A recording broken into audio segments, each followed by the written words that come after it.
Hello, everybody. Welcome to this interview by Core Recruitment. Thank you very, very much for joining us today. Core Recruitment, if you're not aware, is a specialist hospitality recruitment company, and we cover roles in the UK and internationally. We've got an exec and a non-exec division as well.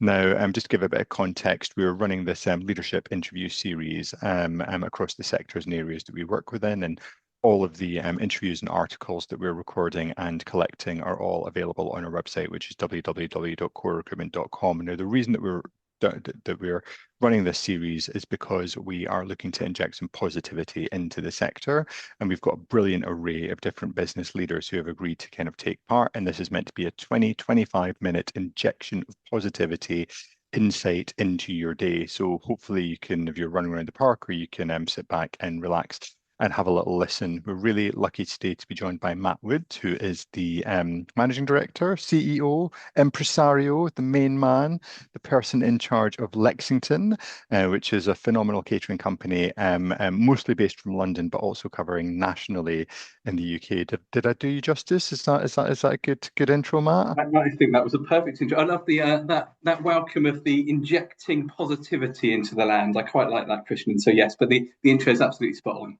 Excellent, that's great. Was there anything else you wanted to tell us about Lexington for those who Yeah, I might can give you a not bit be of an intro. aware? In a sense, many people will know us, but we're a boutique London-centric caterer, and exactly as you said, with national reach. So we look after some amazing clients in the city of London and beyond. So some amazing law firms, investment banks, media companies, professional services, etc. So many beautiful shiny skyscrapers. You'll find us providing food service. So that's everything from amazing employee restaurant spaces to hospitality, fine dining, vending, event services, and anything where there's food and service, we're generally involved. Excellent. Good. Well, thank you very much for taking part.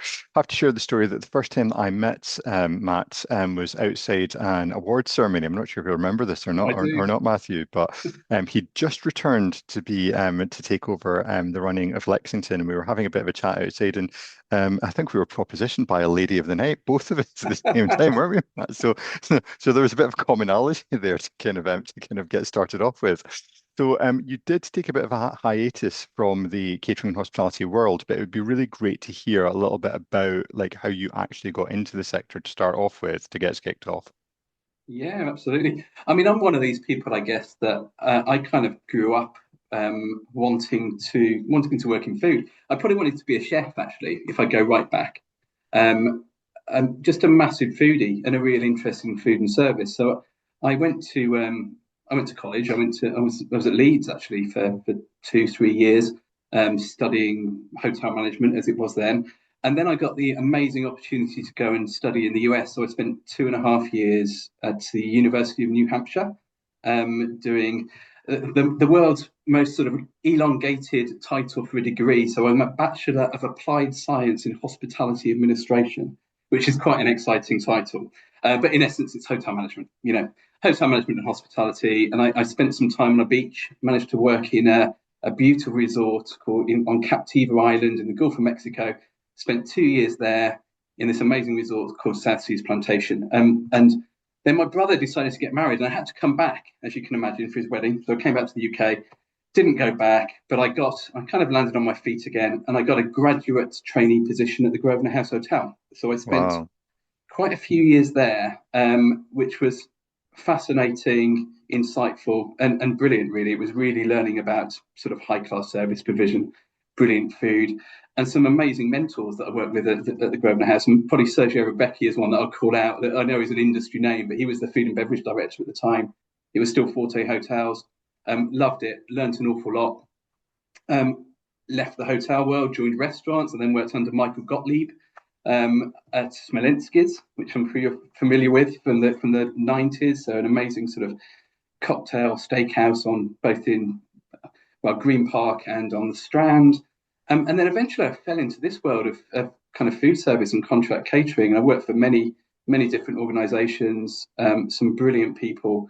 And I just kind of fell in love with this space. You can provide great food, great service, but it's slightly more sociable on the hours. So you've kind of got this kind of Monday to Friday umbrella. It's not quite like that now, but it certainly was at the time. After working, 80 hours a week in hotels day and night, I found that quite a good career step, and I've loved it ever since. And that's kind of what I've done through my career. And I've been in operations and some senior leadership roles in everything from sales and retention to ops, and thoroughly enjoyed it. And I think through my career, I guess I've always tried to work perhaps a little bit harder than everybody else. And I know that sounds like a cliche, but that's probably got me where I am today. I mean, it's just this view of going, you know what, I enjoy this. So put in the time, put in the hours, learn what you can, get some great mentors.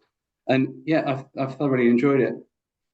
So, studying in America is something which I think a lot of people would love to do. Can you tell us a little bit about how that opportunity came about and what you took away from it?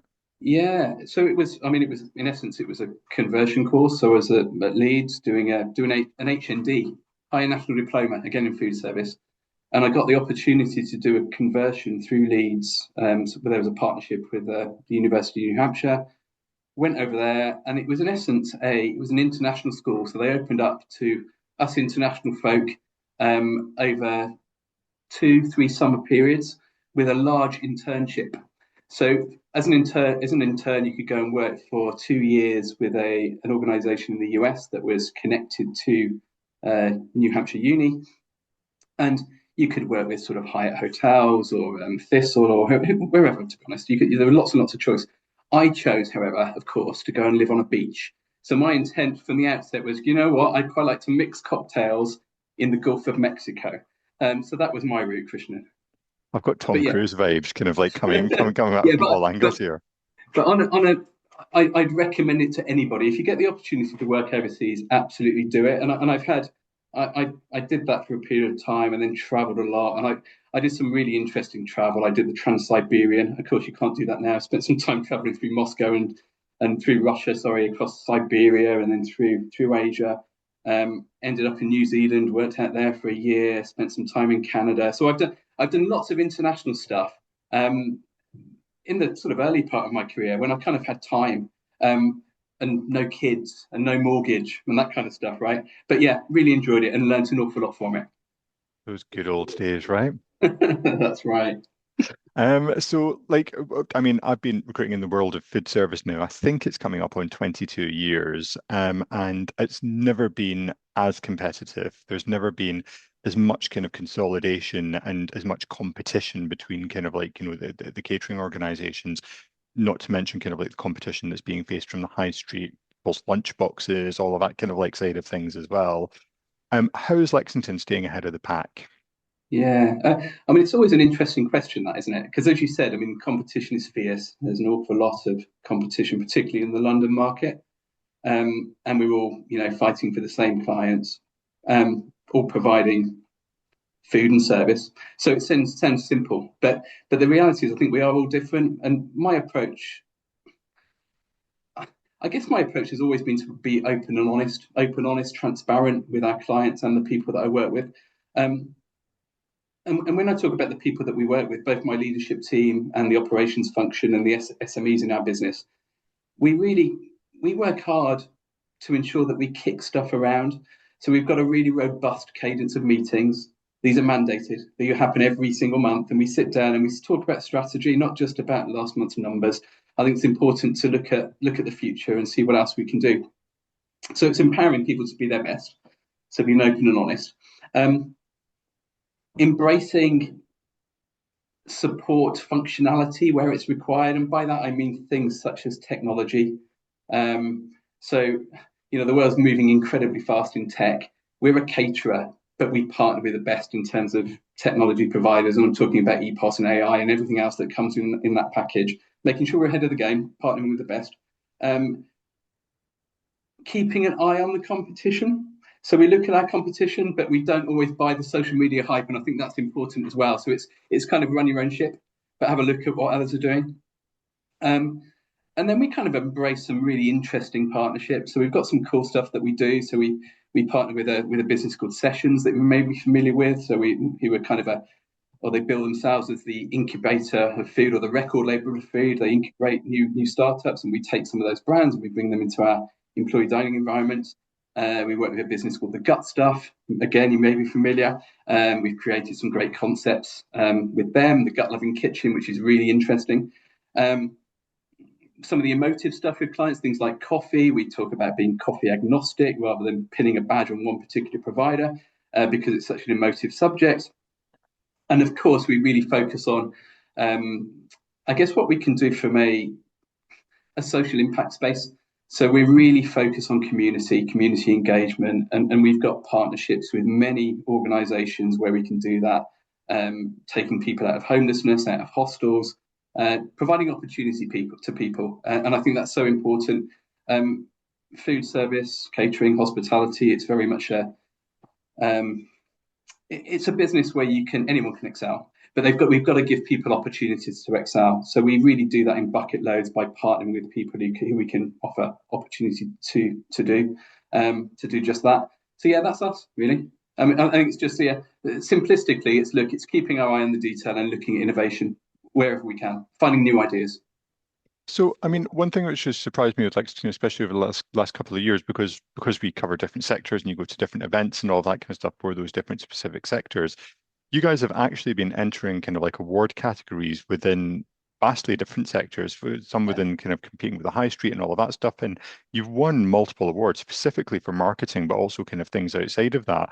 Was that kind of a conscious decision to try to benchmark yourselves to organizations outside of the sector as well, or how did that kind of come about? Yeah, I think when we sit back and think about, I mean, of course, we love entering awards because we're really proud of what we do, right? And we think we've got a really good proposition. And that's testament to the fact that we have won many awards over the past couple of years. When we talk about stepping outside of the sector, I guess it can look like that, but our reality is that the high street is our competition at the moment. I mean, that's who we are up against each and every day, particularly in the London market, right? So our clients and the colleagues within those client locations can go and eat anywhere, and they can walk, 10 feet away from their office and find a multitude of service providers. We've got to compete with that. So we saw an opportunity to really kind of embrace that. So we entered, I think the one you referred to is probably the RMIs recently, which is Restaurant Marketing Innovation Awards. And we won the top gong at that last year for our Mindful Kitchen initiative, which we're really proud of. And it was good just to put food service on the map, to be honest, in that arena. So really, really proud of that one. Excellent. Now, from a client perspective, cost pressures are everywhere at the moment. And I think we're seeing that kind of like across the sectors, and everybody wants value for money. One of the things that you've touched on already that you guys are really known for is quality and yet your ESG strategy as well. Do you think that still is high up the agenda for clients as it was kind of like previously? Yeah. I'll tell you what I'm going to do before answering that question, Christian. I'm going to pause for tea, because I think tea is incredibly important, right? I see no water in this room. It's all about tea today. But no, you're right. I mean, ESG it's a big ticket for Lexington. It's a big ticket for our clients as well. It's so important. So we do put a lot of time, resource, and energy in making sure that we've got a proposition that really stands out. But does right by people, right? That we like doing the right thing. So there's lots of things we do. Shall I call a couple out? Yeah, absolutely. Okay, cool. So a couple of things this year. We've for instance mandated the use of wild farm flour. So it's great, regenerative farming, and make sure that goes through all our sites. So we've done that. We've got an amazing program called the Lifetime of Enrichment, which is, I'll try and get this number right, but I think there are just over 28,000 days in the average lifetime, right? So all of us have got about 28,000 days on this planet.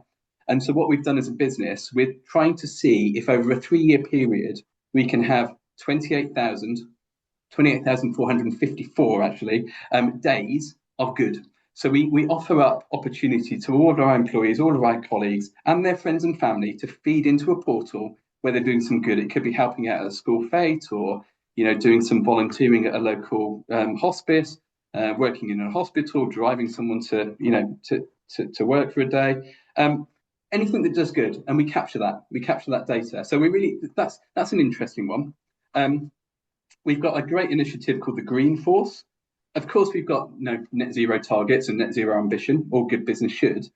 But what we're trying to do is empower our team to deliver good, particularly at site level. So the Green Force is a team. Every site in which we operate, which is about 110 locations now across London and regionally in the UK, everyone will have a Green Force champion.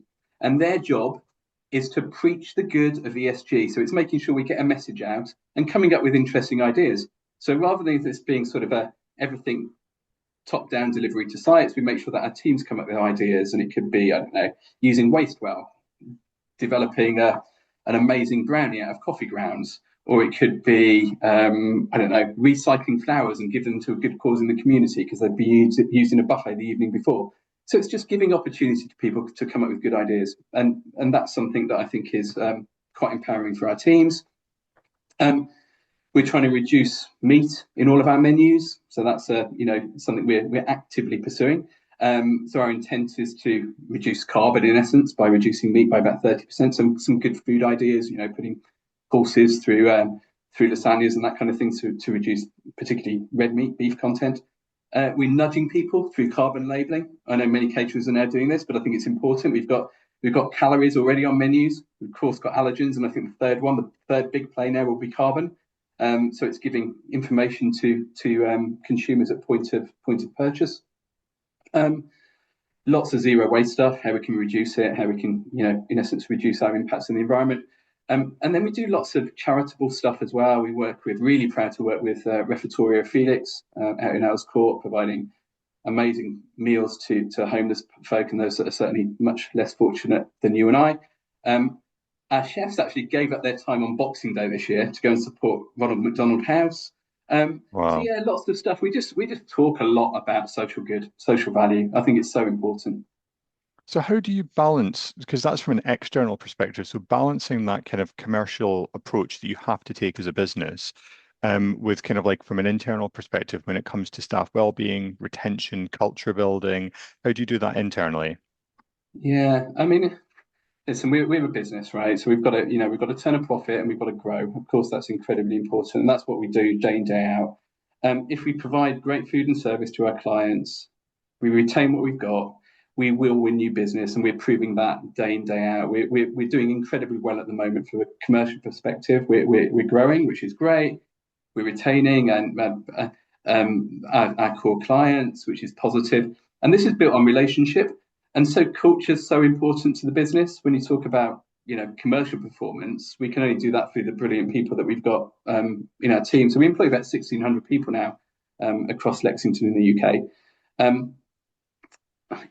We're open or hierarchically flat is probably a better way of explaining it. We empower everyone to be their best every day. We've got some amazing policies. If it's supporting people through times of need, if they need time off to care for relatives or the sick, we'll do that. We've got amazing programs to support menopause awareness for our female population. There's just stuff that we kind of really support and make sure we kind of treat our team like a family, and that's what we do. We make sure we have a lot of fun along the way as well. We do family fun days, and we do big events, and as you've mentioned, awards, and we invite our team along, and we do lots of mentorship.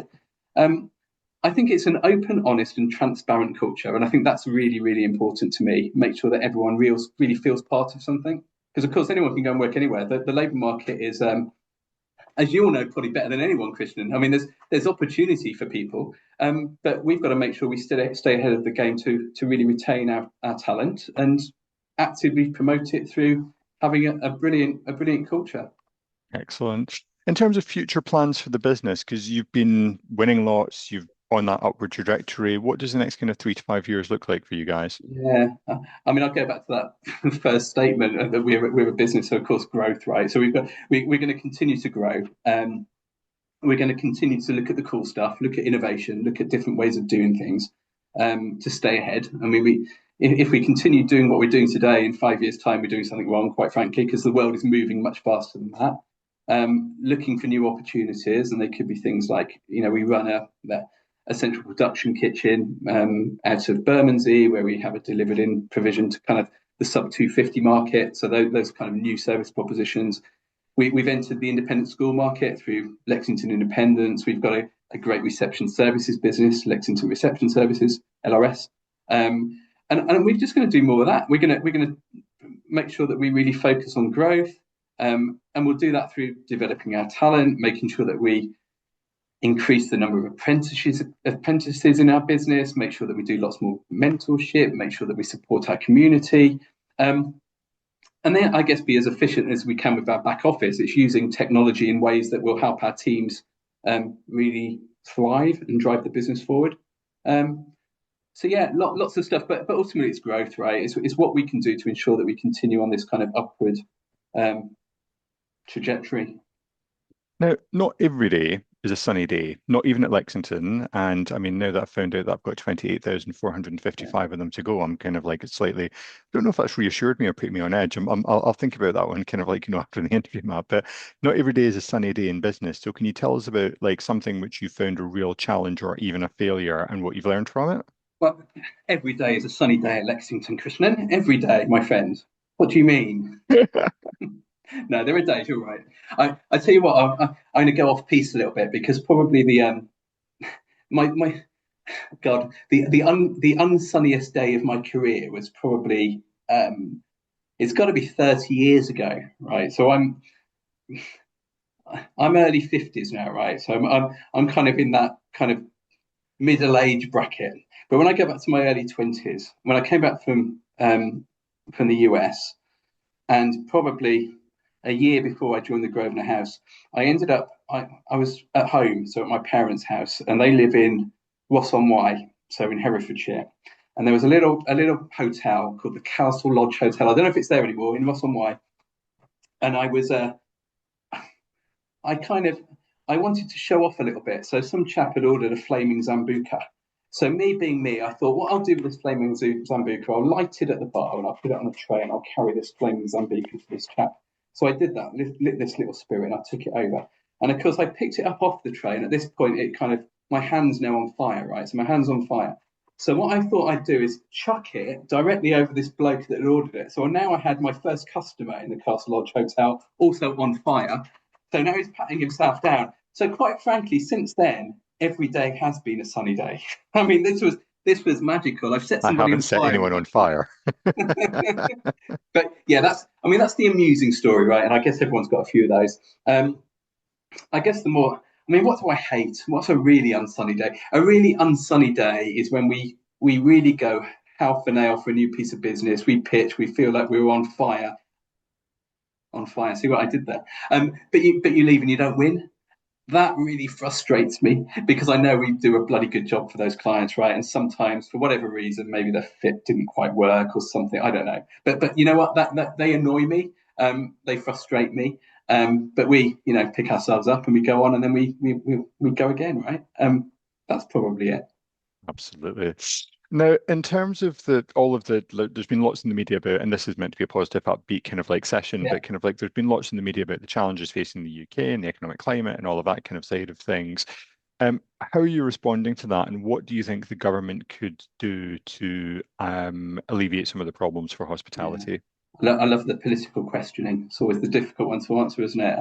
I mean, it's a difficult climate at the moment, as we know. I mean, inflation settled, but it's not. It's still difficult. I think some core commodities are still going up. I mean, beef, fish, veg, coffee, cocoa, those kind of things are still rising. So we've got to be careful there. And we keep a watching brief on that through an amazing procurement team and make sure that we can fix costs where possible and certainly drive costs down or engineer menus appropriately. There's the national insurance quandary, right? So we've got this problem of us as operators absorbing that. This kind of the impact of the higher employer NI contributions and then the lower payment threshold. So that's challenging. But that's kind of macro stuff, right? There's not a great deal we can do about inflation, to be honest. We've just got to kind of manage it, and we can't do a lot about government policy in relation to things like national insurance. But what we're seeing as a business, we're seeing that households' budgets are getting tighter.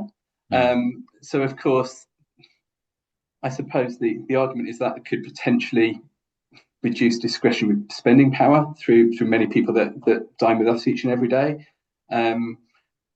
Also in the business and industry space, in the corporate world, I think that they're certainly not in London 5 days a week anymore. It's getting better. There are mandates now. There are lots of business mandates that people must work 3 or 4 days. So that's positive for us.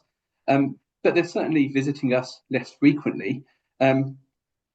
but they want experience. They want value and experience when they do visit us. So the opportunity we're finding really is embracing that, and it's looking at, experience based premiumized offers where we can. It's people like to treat themselves on a Wednesday because perhaps they're working from home on a Monday and Tuesday. So we're doing lots there. There's a lot of interesting stuff, right? The rise of weight loss drugs is going to be an interesting one for the future. Everyone seems to be jabbing themselves with Manjaro at the moment, right? So who knows what's going to happen there? I think people are going to be looking for possibly smaller plate sizes, and I don't know, nutrition dense menus and smaller portions, all of that kind of stuff. And that's all linked to the whole kind of health trend piece. There's lots and lots going on there. So I guess we're adapting to those changes by, I guess, just looking at ideas, looking at innovating in the best way we can to kind of navigate the economic climate. I was doing an interview with somebody else, and there's a forecast out that by summer this year there will be 2 million people on weight loss jabs just in the UK. And you think kind of like that is an exceptional amount of money not being spent. From and not sounding crass about this, but from a target demographic that was probably spending quite a lot of money before. Absolutely. So it's interesting. Yeah. I think some of the supermarkets are doing it now, aren't they? They're starting. Some of the ready meals are starting to have a bit of a focus on the on the sort of the weight loss piece at the moment. So yeah, we'll see how that unfolds. I haven't seen that. I thought you meant they were going to start selling it over the counter. I was no. bloody hell. Anyway, there we go. Now, in terms of, you mentioned Smolinski's and some of the kind of like fabulous people that you've worked for kind of previously, if you could pick out maybe just a couple of the previous leaders that you've worked with who have really driven you on and inspired you, who would you say they were and why? I'm going to go back to Sergio. So Sergio Rebecchi, I'm not really in touch with now, actually, interestingly, but he was really, when I first joined the Grosvenor House, so, premium Park Lane, 5-star hotel, he was just a true gentleman and a real mentor. So I learned a lot from him in the way he kind of, I was a graduate trainee, right? I was very junior. I was working through the various departments. I spent time in the restaurant, in room service and events and banqueting and everything else. And he just really took the time to listen, to train, to develop, and give me some general business insight. And I think for that, I'm forever grateful to Sergio, to be honest, because I think he's in some way, it's going to sound a bit cliche, but sort of made me the way I am today. It's kind of the way I approach business. I like to make sure that I listen, that I'm respectful, that I'm open, that I'm honest, that we've got a flat hierarchy where possible. And I've got time for everybody, right? It really, and again, another cliche, open door, right? That's a given. We're a hospitality business, so I think it's important that our leadership is hospitable. So that's the way I approach business today. Excellent. Now, you have a lot of time left in your career. By my very bad math, I would probably say at least 8,000 days left of your career to not to cast any aspersions on age at all. But you've got a lot of time left in your leadership journey. Like, is there an award that you want to win? Is there something is there a feather in your cap? Is there a contract that you'd like to go after? What's next for Matt? Yeah, God. That's always an interest. That's like that interview question, isn't it? And saying, where do you want to be in 5 years? Which I think everyone always struggles to answer. Listen, I'm really happy where I am at the moment. I've taken on in the last year. I've taken on You're aware that Lexington is owned by Elior, and I took on responsibility for the rest of their B&I business. So we've got Lexington, London centric, regional reach, and then we've got Elior at Work, which is our regional business. So I've taken on the leadership of that business as well about a year ago. So I'm kind of personally growing into a new role, which is really exciting. I've got lots of opportunity. Elior are a great employer, great people, and I'm just really fortunate to be in the position I am today. Kind of objectives, I don't know. I love growing businesses. I'm really excited by that. I love sales. I love pitching. I love meeting people. I love all of that. That's what I do day in, day out, and I'm really passionate about and proud to lead such a forward-thinking business. I don't know, in terms of awards, I think most people would always say a Katie. Now, I'm really fortunate to have won one. It was some years ago, but I did win a Katie probably about 10 years ago. I was a regional manager at the time, and I'm really, really proud of that. So I've got that on the mantelpiece at home. I'd love to win another one. God, who knows one day, right? But no, I don't know. I'm really happy, really genuinely happy. I've got a great team of people, a great business to look after, and we'll just see what happens. We'll see how it fleshes out. Good philosophy. I'd like another Casey. You put out there in the universe, you cosmic ordered it now, Matt. Can I have That's one? a good thing. Exactly. I don't decide that, unfortunately, but you know what I mean. But it's kind of one of those. Now, just finish up in terms of last question, but one consumer trend, one thing that you are thinking is going to really start to affect your business in 2026. Is there anything on the horizon? Right. I mean, I think just health, well-being, wellness generally, right? I talked a bit about sustainability before. That's not going away, right? That's what we do day in, day out. We've got to make sure we look after our planet. But I think consumer health and well-being is the biggest topic today. Everyone's talking about different protein sources, more fiber in their diets, gut health. Um, I focus on energy at work because to remain focused and balanced and I don't know, it's all of that kind of good stuff at the moment. And we do a lot of it in Lexington. We've got an amazing, I say the word brand, it's more than that. It's kind of an approach to the way we serve food called the Mindful Kitchen, which kind of embraces everything health and well-being. I think we're going to see much more of that. I think you'll see it on the high street now, right? Each and every day. I mean, everyone's talking about well-being, health, and tailored menus, and all of that kind of good stuff. And yeah, protein. I think that's big, and that's going to get bigger and bigger and bigger.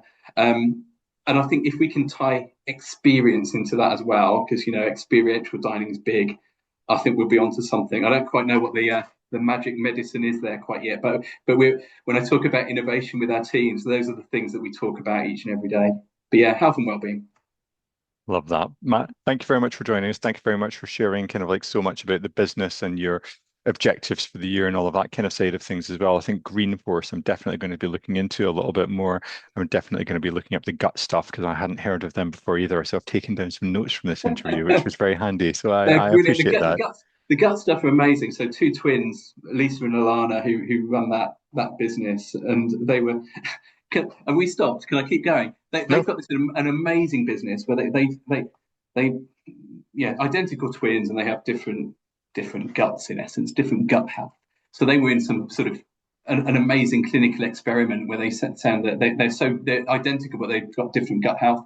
And there was a TV show, a Channel 4 TV show called Know Your Shit that they starred on.